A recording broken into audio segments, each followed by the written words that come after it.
올해 1월부터 우회전 차량 일시 정지가 의무화됐지만 관련 사고는 여전히 반복되고 있습니다. YTN이 통계를 분석해봤더니 사고 건수가 늘어난 건 물론이고 사망자는 무려 2배 가까이 증가한 것으로 나타났습니다. 황보혜경 기자가 전해드립니다. 지난 10일 낮 어린이 보호구역에서 우회전하던 버스에 치여 숨진 8살 조은결 군. 경찰 조사에서 버스 기사는 우회전 신호등이 빨간불인 걸 못 봤다고 진술했습니다. 국내 차량은 대부분 왼쪽에 운전석이 있어서 우회전을 할 때는 사각지대가 생기게 됩니다. 이를 보완하기 위해 지난 1월 22일 우회전 차량 일시 정지가 의무화됐지만 여전히 관련 사고가 끊이지 않는 모습입니다. 실제로 도로교통법 개정안이 시행되고 2달여 사이 우회전 과정에서 발생한 교통사고는 모두 2,893건.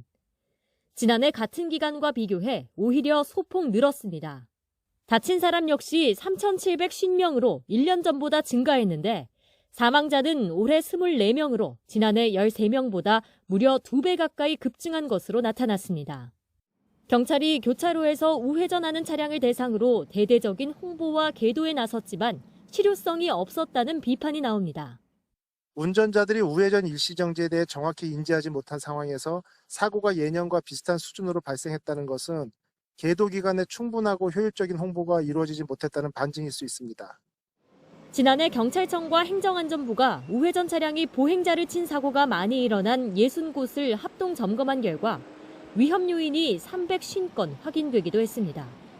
때문에 교통법규를 바꾸는 데 앞서 교통안전 시설을 확충하는 등 환경 개선부터 이뤄졌어야 한다는 지적도 나옵니다.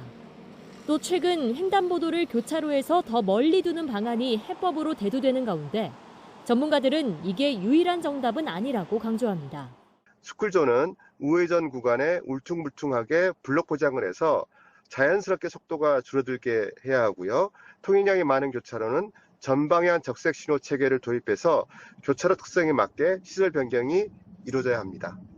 더불어 운전자들도 우회전하기 전엔 일단 멈추고 보행자가 있는지 살피는 습관을 들여야 합니다.